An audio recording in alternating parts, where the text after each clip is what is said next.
Joining.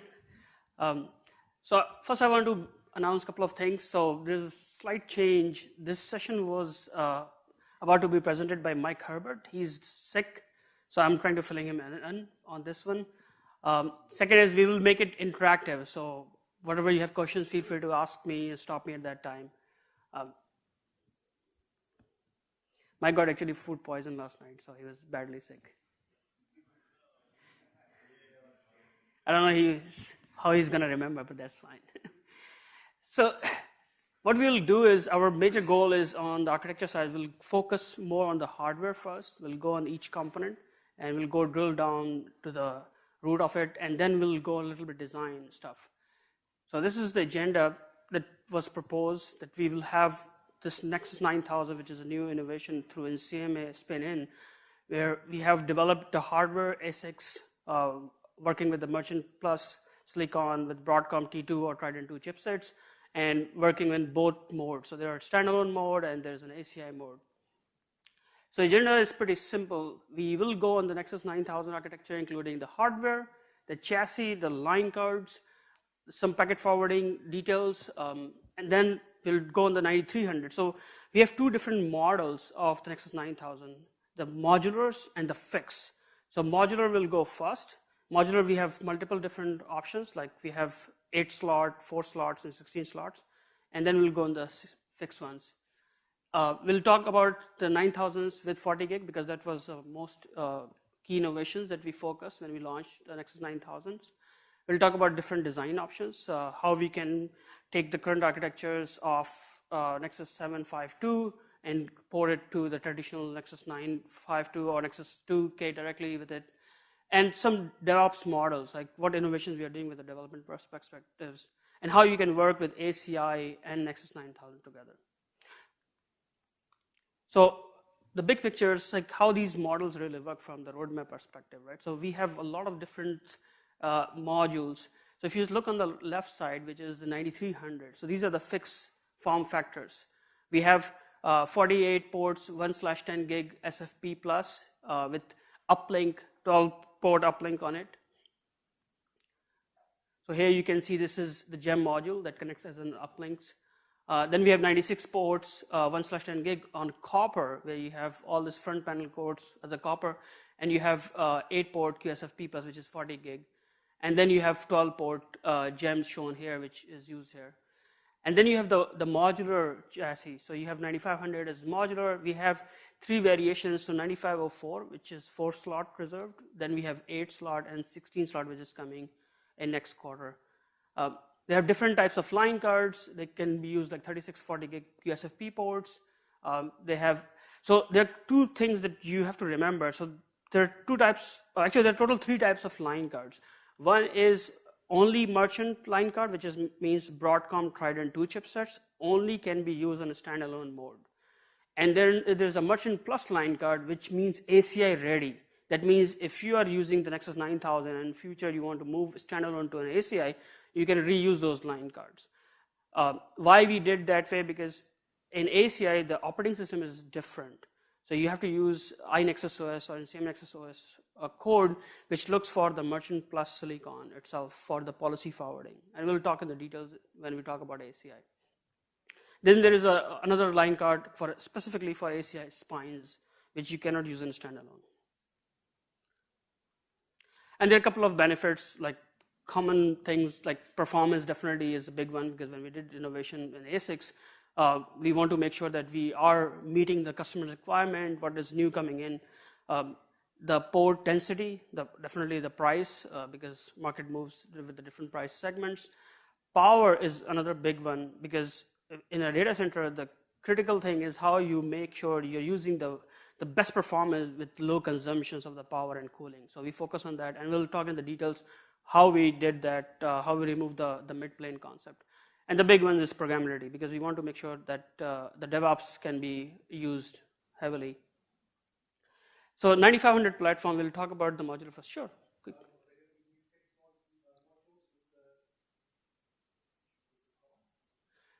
Fixed modules, you mean 9300s? What cards you are looking for?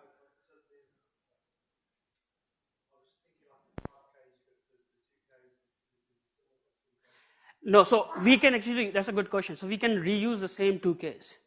So what we did is, so 2Ks are faxes. The concept is faxes doesn't use any code, right? So you use on the fixed chassis, the operating system runs, it uses as an extension of the attachment.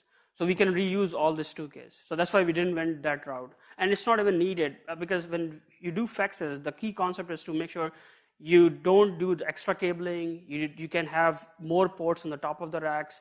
You can extend the cables across the cabling closet.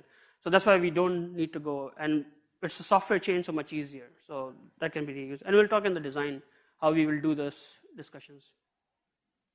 So first we'll focus on the modulars, 9500 architectures. 9500, as we talked about, it has a lot of different port density, right?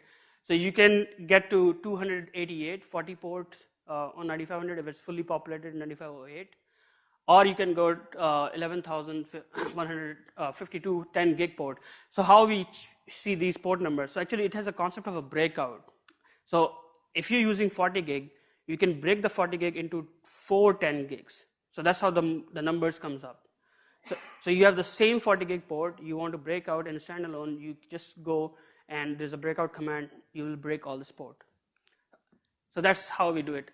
You have layer 2, layer 3 line rate performance on the line cards that can be used.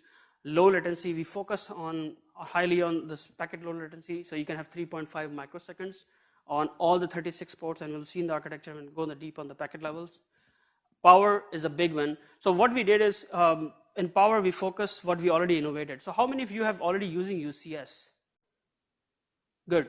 So you will notice in UCS, we've heavily focused on a power concept where you can have the input on the given with the platinum certified options. So less consumptions on the power. So we actually reusing the same power in these chassis. So if you will notice in the next couple of slides, these are the same power modules that we did in UCS. So we reuse the same innovation that can be extracted. So same values that we found in the UCS. This is a major innovation. So when we were designing the hardware, we focused this time that, okay, how we can do in such a way that when you're upgrading from 40 gig to 100 gig or future bandwidth, you don't have to upgrade the backplane or chassis. So this time we took out completely the mid plane. So you will see in the next couple of slides, there is no backplane concept or there's no mid plane. It's completely structured in such a way that pin comes in from the fabric, connects to the line card and builds the interconnections or interconnect on it. It has by default support of VXLAN, bridging, gateway, and routing, all of them. Highly integrated with buffer functionality. And we also did is we minimized the number of ASICs on the line cards, because if you add more number of ASICs, it increases the cost as well as it needs more power and cooling as well. So that's how we made it much more efficient. Now, how we did this with Merchant and Merchant Plus together, right? So Merchant Silicon we use from Broadcom. Most of you, I think you might have known it. So Broadcom delivers Trident 2 chipsets. So it's a second versions of chipset. Trident was the first one, Trident 2 became the second one. We used Trident 2 and we added on top of it our innovation from NCMA, which can do much more buffering and much more forward on the packet processing as well. So we use that. So it adds complementary additional benefits on top of it. Also, it helps even in pricing. So if you look in most of the vendors, when they do even use Broadcom chipset, what they do is they're using heavy number of chipsets. So either you're using 6 or 8 number of chips on the same line card. Though it doesn't add a lot of value, because if you can use those common denominators with your own chipset, it will reduce the price. So what we did is we looked at the total number of components on the board, we minimized that. That's how the price even goes further down. So this is the ASICs details. So you can see the NFE ones are the Trident 2 chipsets information. So we call it network forwarding engine. And ALE and ASCs are the NCMA chipsets. So ALE is like ACI leaf engine. So it can be only used on the leaf line cards. And ASCs are the spine line cards. So you can see how we did it. We made a major change from the size. So 40 nanometer size was Merchant Broadcom chipsets. We made it to 28, which is a big change from the size. At the same time, the port density speeds are different, right? So 40 gig port on Trident 2 is, they generally have 32 ports, but they use only 24 full line rate for non-blocking. We developed 24 by 24 and 42 by 42. So you can have much more optimal way. Even we increase the buffer. So when you are doing packet forwarding, you have much enough bandwidth for buffer forwarding. It can be done in L2, L3 in the Broadcom chipsets. In ALE, you can do the same, but in ASE, which is spine, since we built fabric as L3 fabric, we only focus spine only for L3. So that's how we developed it. Now, why we think this is really going to help even in future perspective, right? So when we looked the standards, how things were moving, so VXLAN bridging was coming from the Broadcom chipset or merchant silicon, and that's most of the vendors, because VXLAN was getting standard at that time. And they have minimum buffers, some visibility in the port, and some packet forwarding on the counters level. So they were focusing on non-routing overlays with less visibility and buffering. That means they want to just make sure that you have enough line rate forwarding packets. We thought that's not going to help you with the application focus. Because at the end of the day, you want to make sure that you get enough data for visibility, so you don't have to go and granularly look at the hardware level for troubleshooting. So what we did, we add on top of our chipset, and that's how we came with innovation. We says customers who will deploy VXLAN gateway or bridging, they will only use for transition purposes, because you will hit 4K limit in VLAN, you will hit another limit in VXLAN also. So you want to do inter VXLAN routing as well. So that's how we focus on VXLAN routing on our chipset. So when packet goes for VXLAN routing, always has to go with ALE and the packet for processing. We normalize the overlay packets. In future, let's say NVGRE becomes standard or any other overlay packet becomes standard, we can still use much more optimal forwarding on overlay. We added buffer for active queue management, so it will be different types of packet sizes comes up, which will help in forwarding and packet processing. A lot of application visibility. We heavily focus, so we actually hired a lot of different PhD candidates to focus on it, and even if you want, you can do Google and you will see there are tons of patents and research papers was published when spin-in was done from NCMA. So we have a concept of elephant flow that we focused, that how we can minimize the hash algorithms or different types of packet forwarding. We also use VXLAN aware trace route, which we call internally iTrace route. So you can have multi-path trace routing done on the fabric. We added a concept of atomic counters. So when the packet moves in and out, you can timestamp it. This actually helps you if there is a block hole happening within the fabric. You can easily pinpoint between the path where the black hole is happening. So we did a lot of innovation on our ASICs as well as latency measurement. So you can see a lot of things that we added on top of it. That's why we call it Merchant Plus, because we are using the baseline on Merchant, which is already standard. So why you have to reinvent the wheel, and then you add on top of it your innovation. So now we'll focus more on the chassis of 9508, which is a modular chassis first. So as you can see in this picture, this is taken for 9508. So 9508, you have 8 dedicated slots. Previously, when we used to do it in most of the chassis, you have always seen that we reuse 1 or 2 slots for supervisors.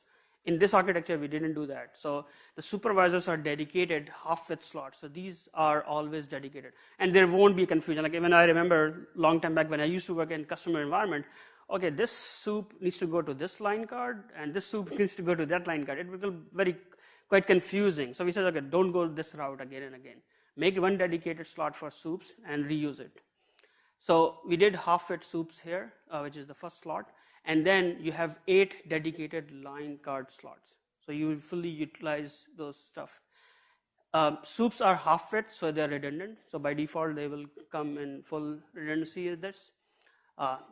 You can get maximum 3.84 terabytes of packet forwarding. Power supply we talked about earlier. So by default, you need minimum 2 power supply for fully running operating system. But for redundancy, it's better to have 4. But this can actually even go further. It can go easily to 10. And we have enough breathing room for future as well. At the back side, if you look from the rear view, you will see there is a fabric, and then there is a fan tray. So you can have in 9508 maximum 6 fabrics, and you can use 3 fan trays, which are redundant fan trays. So only thing in this case which you have even noticed when you have done even Nexus 7K, that if you remove the fan tray, you have to know that load will shift to other fabric and fan trays. So you have to make sure that if the load becomes too high, it will shut down. So you have to change the fabric within the time frame. And we'll talk about the details in the next couple of slides. Any questions on the chassis itself? I think it's pretty simple, pretty straightforward. And that's how we developed this whole architecture. So how it looks, so this is exactly it looks like. You can see there's no plane on it, like it's completely empty. So it's blank, there's no mid plane, there's no back plane. So it's from the front side, it's taken the picture. So these are the power supply. When power gets inserted, it goes here. These are the line cards that will connect. So line card, when they connect, there is a pin that connects to these slots. And when the fabric connects from the back side, they also connect. So that's how they do interconnection. And that's how we make the logical backplane for interconnection. So you can see it's very efficient from power and cooling perspective, because when the airflow goes from front to back, it doesn't get any obstruction at all. So we get the best performance. Reliability, because we have a lot of redundancy. Like you can have 3 or 6 fabric cards for full redundancy, and you have enough powers and stuff. And for future scale, let's say in future, because we are bringing the 100 gig line cards, or if future we have to do furthermore, we are not dependent on any mid plane or back plane for becoming a bottleneck for I/O processing. So that was the whole idea of redesign this way. So the next thing is the supervisor module. So we changed the supervisor module a little bit different. First, we make it half width rather than full slots. Previously, we all used to do full slots. There were multiple reasons to do half width. The first major reason was we want to save the space, that because you put 2, you block the 2 slots by default. Second thing is interesting, because we know now we live in a world where memory, CPU, and storage is very cheap. Actually, one of our CTO used to say is terabytes buying power is very easy nowadays. Everybody has MP3 players, everybody has storage. So we said, okay, if these are small and cheap, why don't we divide it and maximize the space? So that's what we did in the supervisor itself. So you can see it has a clocking option outside. It has dedicated management out of band port, which is generally we always use. It has console port by default. We always live with serial connections. We don't have an option. We have dual USB ports that we can use even to connect to it. We have an option of DRAM. By default comes 16 gig, but can be upgraded to 48 gig if you want to. So SSD by default. So we actually went from regular HD to SSD because for fast I/O in out. So 64 gig can be used. So you can see it has a lot of value, and this is half slot, so it's easy to fit, that you can swap faster. You don't have to block with the cabling also in this case. The second thing which we added from architecture perspective, which Cisco was not doing in past, was system controller. So why we went that route? Actually, one of the architects who worked with this early loved this idea. So when you do packet forwarding, most of the packet which doesn't get processed of the line card needs to go to fabric module or to CPU of the supervisor. We learned it becomes quite challenging because you have a bottleneck on the CPU processing. So we said, okay, why don't we do some offloading work? Because we don't have a backplane or midplane, so we have enough space to add another card. So that's how we came up with the concept of system controller. So these controllers, exactly what they do. So they are similar as supervisors, like half width on system controller, but they go from the back side. So they will be in the back view of the chassis. They actually help a lot of device management tools or process to go off to these cards. Again, we have enough CPU cycles, enough memory on this as well. So we gave them much more for increased system redundancy and scalability. They are dual core ARM processor, 1.3 gigahertz. It helps even giving a central point of chassis control mechanisms. And it has a lot of connections for EOBC and EPC for connecting to manage the bandwidth. It uses even power supply through system bus, and it has even managing the fan trays. If the fan trays speed or control needs to go on and off, you don't need to go to the soup itself. So logically what system controller is doing, it's trying to offload a lot of CPU cycles and processing power from the supervisor to system controller. And since it sits below the fan tray and fabric module, it really helps easier from the packet in and out. It doesn't need to go back and make a U-turn. So that's how we designed the system controllers itself. And they are redundant. The hardware is fully redundant. So if one goes down, even it's not in a data path. So if one of the system controller dies, you don't have any data path problem at all. Power supply, same. We use UCS concept. We already did this innovation, so we said, why don't we reuse the same power supply concept here? So we have 3,000 watt AC power supply, single 20 amps input that can generate 220 volt easily. Right now we have only AC power supply. We are still debating a DC power supply because a lot of customers also want the DC power supply, or sometimes even they run AC-DC combination for redundancy. It gives a lot of different standard of international cabling option. You can connect to it different modules. 92% efficient on power. And we did actually with a lot of third-party testing on power. We found out it's very efficient in that case. Minimum, you can connect one power supply, but for fully loaded, it's recommended to have two power supply by default. You can have n plus 1 or n plus n. And the reason is because you have, actually if you look on the chassis, we have maximum capacity of 12 power supplies you can go. But even with 10, it's more than enough. So we don't even go 12 completely.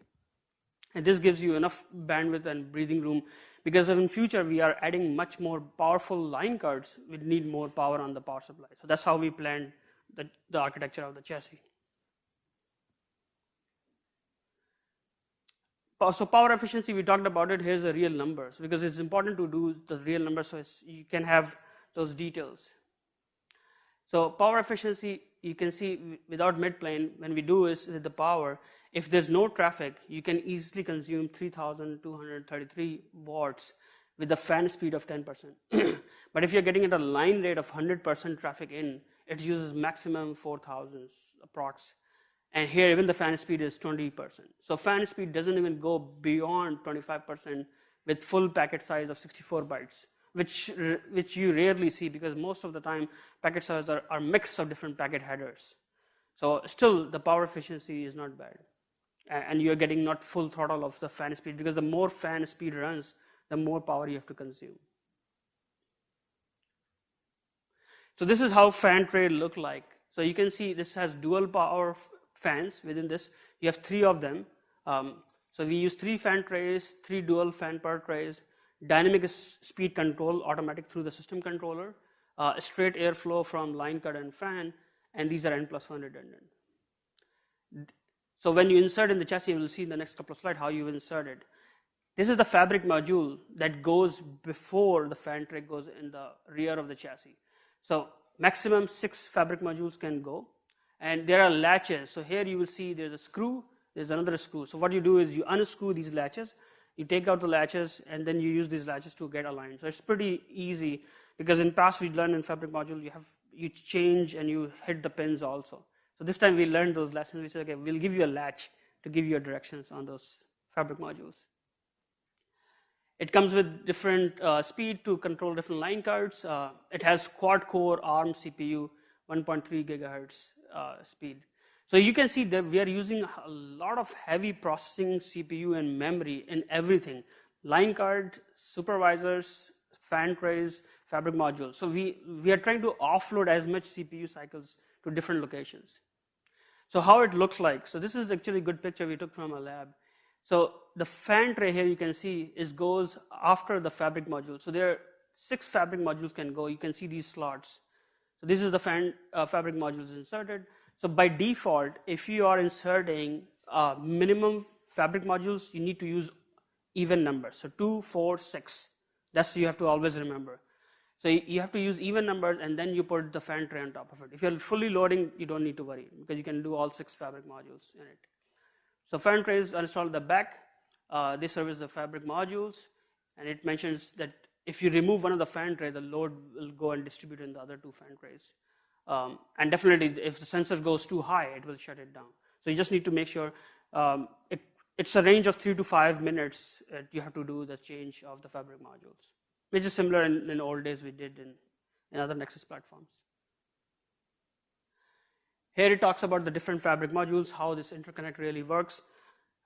So interconnect I/O modules are installed at the back. So NFV, which is again the merchant Trident 2 chipsets. So by default, in fabric module 9504 is using only one merchant ASIC. And if it's 9508, there are two, and 9516, there are four. So the way it works is these T2 chipsets connect with the line cards. So if the line cards are merchant, the T2 connects with T2. But if the line cards are ACI ready, the T2 will connect to an ALE, which is a merchant plus or NCM ASIC. And it gives you a 3.8 terabytes full duplex line card slot. This tells you about the different options. So we use high gig speed. So within ASIC chipset, there are two different types of flow, the high gig or the low gig. So we always use for fabric module connectivity the high gig because we want to make sure we have enough bus speed to connect the traffic flows. So fabric modules 9516 will have 4 ASICs, you can see here. So there are 4 chipsets, and each will be using the 32 high gig speed for 40 gigs. In 9508, there are 2 chipsets, and 9504 will be only 1. Now, this is pretty simple that we did even in old Nexus days. Like you add more number of fabric modules, you get more bandwidth, right? Simple things. So if you're using, so by default, recommendation for 9508 is minimum 3, which means you need to have 3, but they need to be an even number. So 2, 4, and 6. So that covers, because the way it's done is 1 and 2 slots cannot cover the one area of the fabric module. 3 and 4 covers the second area of the fabric module, and 5 and 6 covers the third. So that's why we have to have 2, 4, and 6, so that it makes it easier. So if you want to use the first fabric module, it will give you 320 gig packet per second, and as you add, you can go up to maximum 1.92 terabytes of the speed on the throughput. So that covers the chassis and the hardware so far. Any questions so far on the hardware side? Because these components will build you up from the whole architecture end to end. Good. So now we'll go on the line card. So we have, as we talked earlier, there are 3 different distinct line card types on the modular chassis. The first one is, of course, we are doing a lot of merchant silicon, which is Trident 2. We want to make sure that we use that line card also, because there will be a lot of customers utilizing 10 gig ports on those line cards. So 9600 series line cards are 40 gig throughput per port line speed. They are 9630Q, 36PQ as a module numbers. And now we are adding a new line card called 12 port 100 gig line card, which just got released. But you have to remember this, these are merchant silicon only line card, can only be used in Nexus standalone mode. That means when you are doing ACI, you cannot use this line card. So if you're planning for future for ACI, you have to keep in mind that 9600 cannot be reused or repurposed.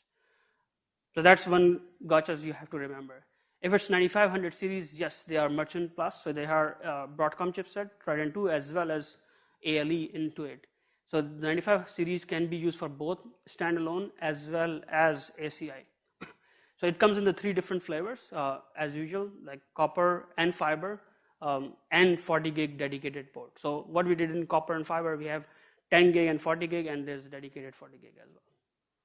And 9700 is the only for spine. So this is the one that I was mentioning earlier. You cannot mix this line card at all. So what happens if you're building a fabric for ACI, the 97 line cards goes on 9508 chassis dedicatedly for a spine connection. The reason we did this because 9700 has an option of putting this database in a different partial manner. So if the controller dies, it has those database for the network information. So that's why the ASIC is done differently. The partial mechanism of the database is stored there as well. So that's why it's a little different. So if you're using 9700, you cannot mix and match with any of them. So that's also ACI spine only. So now we'll go in the details of each line card. Any questions on the line card? Because these 3 line cards are pretty simple. You know they're 40 gig or 110 or 100 gig. So they're simple ways. You just need to remember if you're going standalone, which line card you have to use. If you want to do feature ready ACI, you have to have that stuff. So first one is 9600. We talked about briefly on it. So 9636PQ. It's 40 gig, 36 ports. So all these front panels are QSFP ports for 40 gig. Good thing is you can use even a breakout, right? So you can connect in a standalone mode. You can break these 40 gig ports to 4 10 gigs. So straightforward.